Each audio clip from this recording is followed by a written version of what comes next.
ring around the rosy, a pocket full of posies. Ashes, ashes, we all fall down. Welcome back, young scholars. This is the third video on the Mediterranean region in the period before 1450. The big questions you should be able to answer after watching this video are: what were the causes and effects of the bubonic plague? How was order maintained in Europe between 1200 and 1450 CE? So that first big question, what were the causes and effects of the bubonic plague? So the bubonic plague, also known as the Black Death, was a deadly contagious disease that hit in waves. The most deadly outbreak was between 1330 and 1350. It starts in Asia and then spreads across to Europe. Oftentimes in AP World History, you see the plague represented in a population graph with a big dip right around that unlucky number 13. That's how you can remember the plague. The unlucky number 13 was when a major wave of the plague broke out in Europe and Asia. There were earlier waves of the plague, including one around 500 CE that caused population decline as well, but the major wave was in the 1300s. So in the period shortly after this course begins. And how deadly was the plague? Well, in parts of Europe, you can still visit what are known as bone chapels or ossuaries, which are rooms made entirely of the bones of people who died from the plague. The plague was caused by a bacteria, Yersinia pestis. Of course, people didn't understand microbiology back then. It was transferred by disease vectors. In particular, you had rats who had the disease, but they didn't show any symptoms. And there would be fleas that would come along and they would bite the rat and they would contract some of that Yersinia pestis into their system. And fleas do experience symptoms, and so they start to become very hungry, their stomach gets blocked, and so they go and they bite a human, and in the process, fleas transfer some of that Yersinia pestis bacteria into the bloodstream of humans, which caused humans to become ill. The plague originated most likely in Central Asia or Western China. It's a little unclear, around 1330s. It then spread along the major overland trade network, the Silk Road. Some spreading also took place by way of the Indian Ocean sea lanes, but it spread along trade routes both by land and by sea. And this process took decades. So whereas COVID-19 spread around the world in a matter of months, the plague ended up spreading over the course of decades. The Mongol Empire is partly responsible for the spreading of the plague. It was mostly unintentional, but the Mongols created a unified empire across Eurasia. As we'll learn more in depth later, the Mongols play a critical role in spreading the plague across Eurasia along the Silk Road. Now, people in the 14th century, in the 1300s, had very little knowledge of how the plague originated, how it spread, or how to treat it. Oftentimes they turned to religious explanations. They oftentimes blamed their own sinning selves, and so they would engage in practices like flatulation, where you take whips and you whip yourself and try and excurge some of the blood, which they believed was bad. They also engaged in a lot of prayer, trying to ask God for answers to why this was happening to them. Towards the end of the outbreak, there were some people who started to experiment with quarantining or isolating individual people who had shown symptoms as a way to try and prevent or limit the spread of the plague. One of the major reasons why this particular wave of the plague was so deadly has to do with the climate. Right around the 1300s, the global temperature starts to decline in the period known as the Little Ice Age. In the period right before the Little Ice Age, there was a warming period known as the medieval warming period. And as a result of the medieval warming period, in Europe especially, there was more crops that were being grown. More food leads to greater sustained population.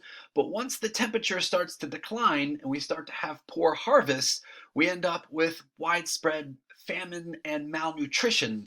And as a result of those people being malnourished, when you add a disease to that mix, that leads to increased levels of death. So global temperature decline during the Little Ice Age, most likely contributed to increased deaths in the 1300s resulting from the outbreak of the plague. There is a silver lining behind this. If you survived the plague, then you passed along biological immunities to subsequent generations. And also, the people that survived, because there were fewer workers, laborers, they were able to demand higher wages. And so you started to see increased social equality resulting from the outbreak of the plague. So the nursery rhyme you may have sung as a kid, ring around the rosy, pocket full of posies, ashes, ashes, we all fall down. Is that really about the plague? It's possible. There's no definitive answer. Ring around the rosies referencing those buboes or those dark pustules that would form on people's body. Pocket full of posies or the cures that people would try using sweet smelling herbs and flowers. That ashes to ashes, they were having to burn many of the bodies. We all fall down and die. Is that really about the plague? We just simply don't know. There's not enough historical evidence to make that connection. Next question. How is order maintained in Europe between 1200 and 1450? So between 1200 and 1450, Europe was largely an agricultural society, much like the rest of the world.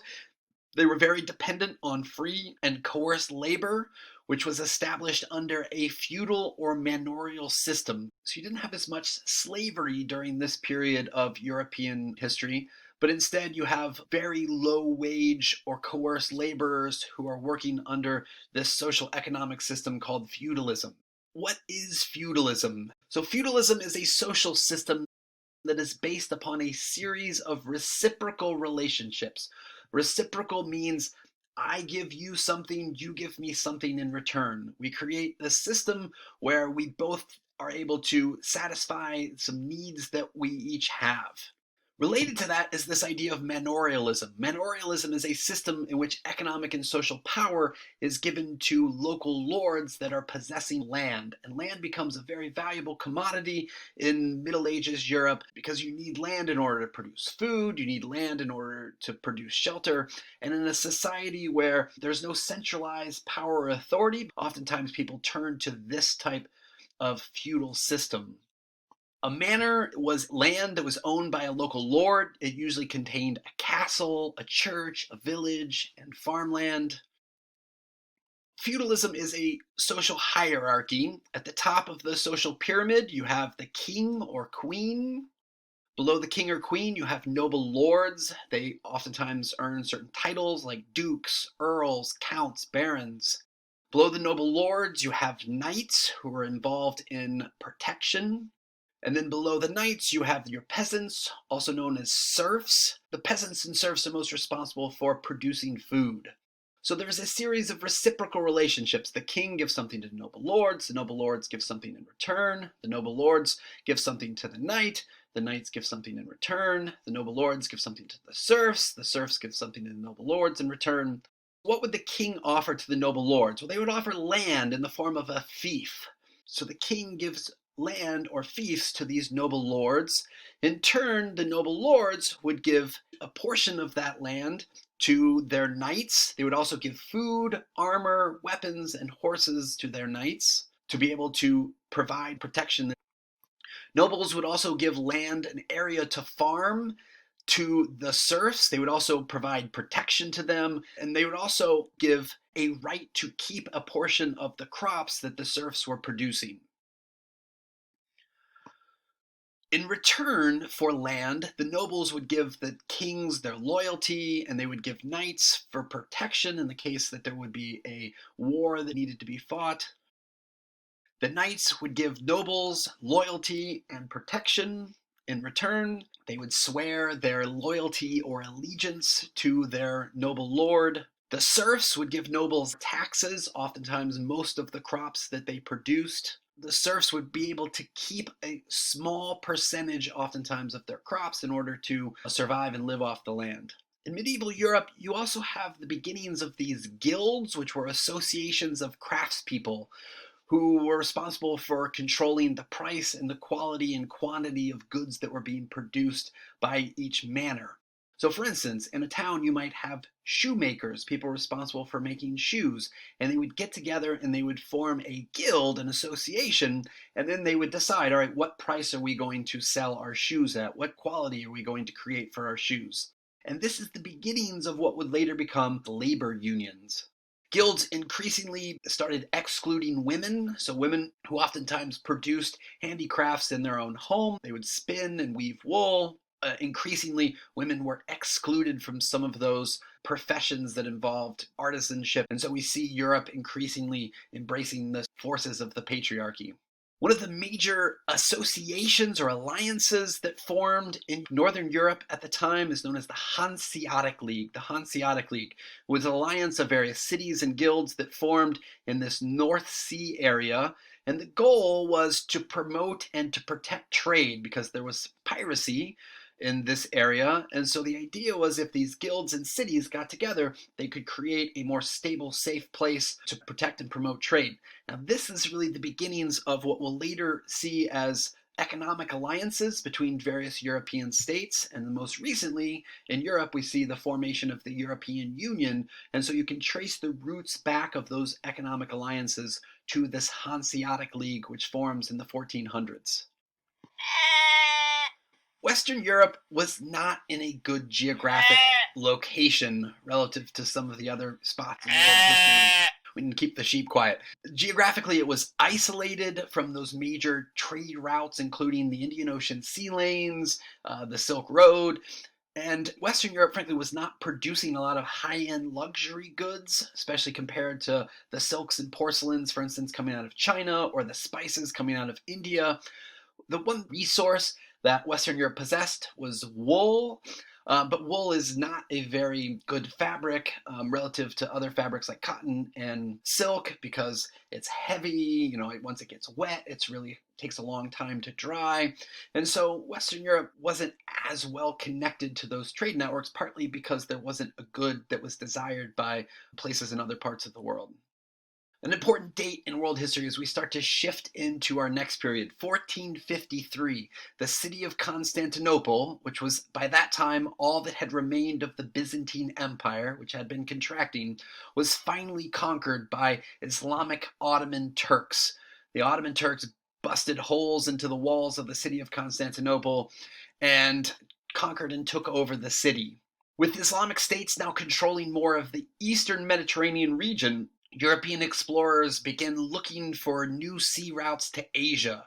There's a European map in 1482, and you can see if you can't go over land to Asia, you gotta try and figure out a new way to go. But at the time, Europeans didn't really understand very well this continent, Africa, and that's where we're going next. Starting with the Portuguese exploration in Africa in the 1420s, we're going to start to see Europeans starting to get a better understanding of Africa, and then ultimately getting access to all of the trade that is taking place in this Indian Ocean region. As a result of watching these 3 videos on the Mediterranean region, you should be able to answer these 5 big questions. First, what are the origins of Judaism and Christianity, and how did these religions spread? Second, what are the beliefs, traditions, and customs of Judaism and Christianity? Third, how is the Mediterranean region organized politically prior to 1450? Fourth, what were the causes and effects of the bubonic plague? And fifth, how was order maintained in Europe between 1200 and 1450 CE? As always, thanks for watching.